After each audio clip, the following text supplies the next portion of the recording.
अगर मैं तुमसे कहूँ कि तुम्हारी लाइफ के बहुत सारे डिसीजंस शायद तुम खुद नहीं ले रहे बल्कि लोगों की ओपिनियंस ले रही हैं, तो शायद तुम मुझसे अग्री ना करो। लेकिन वीडियो के एंड तक हो सकता है तुम अपने बारे में एक ऐसी चीज समझो जिस पर तुमने कभी ध्यान ही नहीं दिया। क्योंकि हम सब कहते हैं मुझे फर्क नहीं पड़ता लोग क्या सोचते हैं, लेकिन क्या सच में ऐसा है? एक कॉम्प्लीमेंट पूरा दिन बना देता है और एक नेगेटिव कमेंट कई दिनों तक दिमाग से ही नहीं निकलता। तो सवाल ये है, आखिर एक ओपिनियन में इतनी पावर आती कहाँ से है और हम दूसरों की अप्रूवल्स को इतनी इंपॉर्टेंस क्यों देते हैं? चलिए आज इस साइकोलॉजी को समझते हैं। सुबह उठते ही हम में से कितने लोग सबसे पहले अपना फोन चेक करते हैं, नोटिफिकेशंस, व्हाट्सएप, इंस्टाग्राम, या सिर्फ ये देखने के लिए कि किसी ने हमें याद किया या नहीं? और अगर कुछ भी ना हो तो अजीब सा लगता है, जैसे कुछ मिसिंग हो। लेकिन जब किसी का मैसेज आ जाता है या किसी ने स्टोरी को रिएक्ट कर दिया होता है तो मूड अचानक बेटर हो जाता है। अब सोचो, फोन वही था, तुम वही थे, सिर्फ एक नोटिफिकेशन ने तुम्हारी फीलिंग्स बदल दी।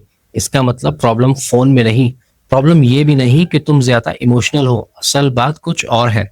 हमारे ब्रेन को बचपन से एक चीज की आदत होती है, एक्सेप्टेंस। हमें अच्छा लगता है जब लोग हमें नोटिस करते हैं, अप्रिशिएट करते हैं, या ये फील कराएं कि तुम इम्पोर्टेंट हो।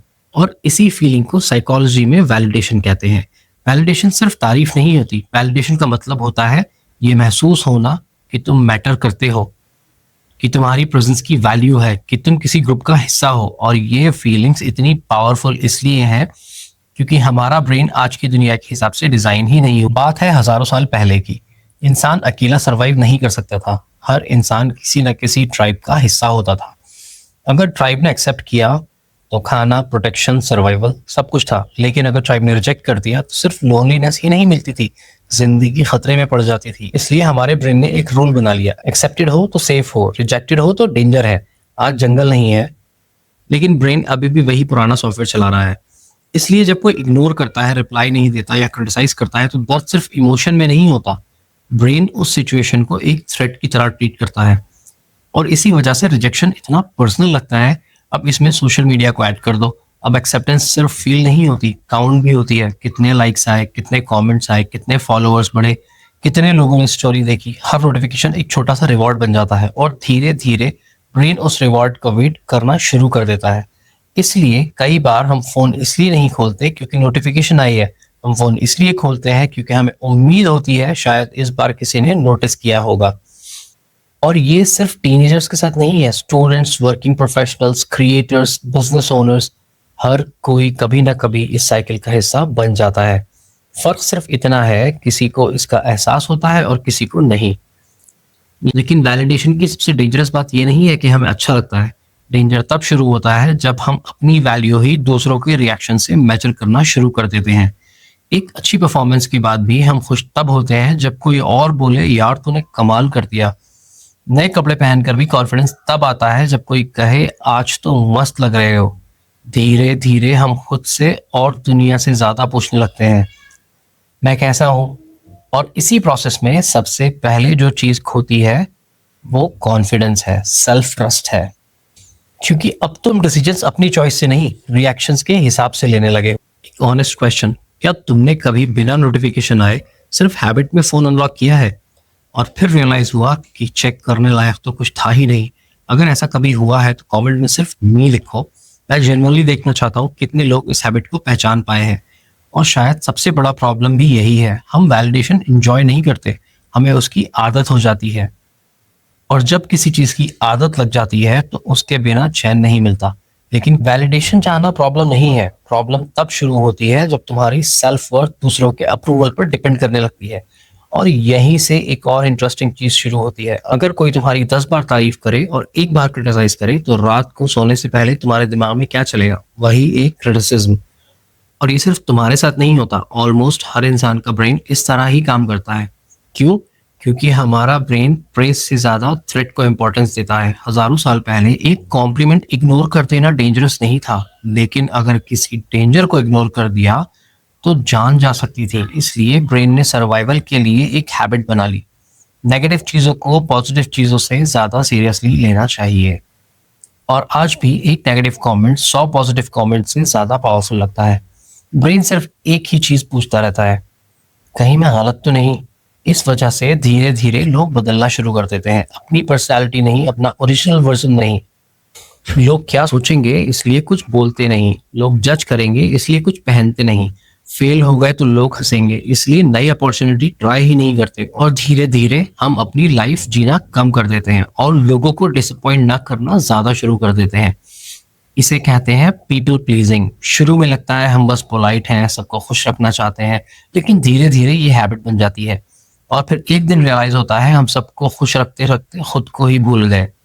एक सिंपल एग्जाम्पल सोचो, मान लो तुम्हारी किसी बात पर अलग ओपिनियन है, लेकिन रूम में सब लोग उसके ऑपोजिट बोल रहे हैं। कितनी बार ऐसा हुआ है कि तुमने अपनी बात कहने के बजाय सिर्फ स्माइल करके चुपचाप रहना बेटर समझा, सिर्फ इसलिए कि कहीं लोग जज ना करें। उस मोमेंट में तुमने अपना ओपिनियन लूज नहीं किया, तुमने अपने ऊपर ट्रस्ट थोड़ा सा कम कर दिया।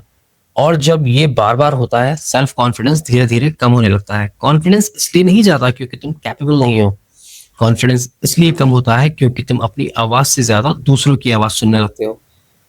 लेकिन इसका मतलब ये भी नहीं कि हम किसी की ओपिनियन की बिल्कुल परवाह ही नहीं करें।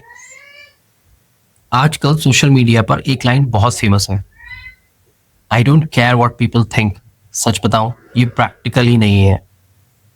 हम सोशल बीइंग्स हैं, हमें अप्रिसिएशंस अच्छे लगते हैं, रेस्पेक्ट अच्छा लगता है, प्यार अच्छा लगता है, और इसमें कुछ भी गलत नहीं है। गोल ये नहीं कि वैलिडेशन को हेट, गोल सिर्फ इतना है कि तुम्हारी वैल्यू वैलिडेशन से डिसाइड ना हो। डिफरेंस बहुत छोटा है लेकिन लाइफ पूरी बदल देता है। एक बात हमेशा याद रखना, अगर कोई तुम्हारी तारीफ करे उसे अप्रिशिएट करो, अगर कोई क्रिटिसाइज करे उसमें जो यूजफुल हो वो सीखो, लेकिन दोनों में से किसी को भी ये डिसाइड मत करने दो कि तुम्हारी वैल्यू कितनी है, क्योंकि जिस दिन तुमने ये पावर दूसरों को दे दी उस दिन तुम्हारी खुशी भी दूसरों के मूड पर डिपेंड करने लगेगी, और ये बहुत महंगी डील है।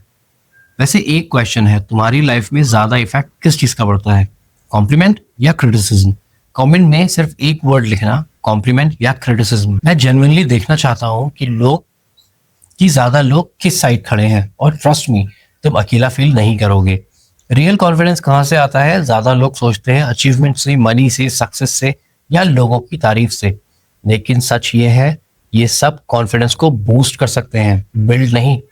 रियल कॉन्फिडेंस जब बनता है जब तुम खुद से की हुई बात निभाते हो, और जब तुम सच बोलते हो, चाहे लोग अग्री करें या ना करें, जब तुम वो डिसीजन लेते हो जो तुम्हारे लिए सही है, ना कि वो जो सबको पसंद आए।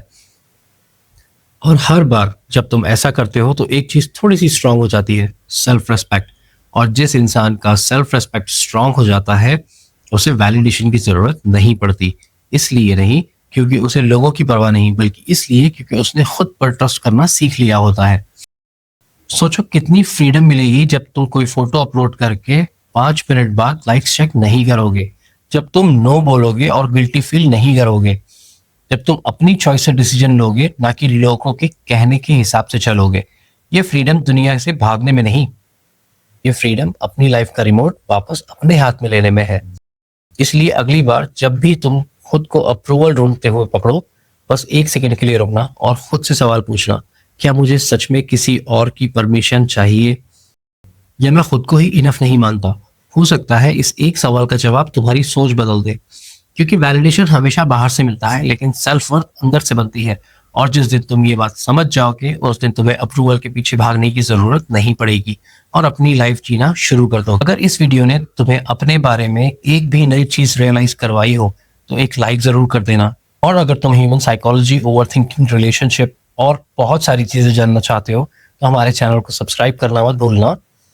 हम इस चैनल पर साइकोलॉजी को सिंपल लैंग्वेज में डिकोड करने की कोशिश करते हैं ताकि तुम सिर्फ दुनिया को नहीं, खुद को भी थोड़ा और अच्छे से समझ सको। मिलते हैं अगले वीडियो में। बाय।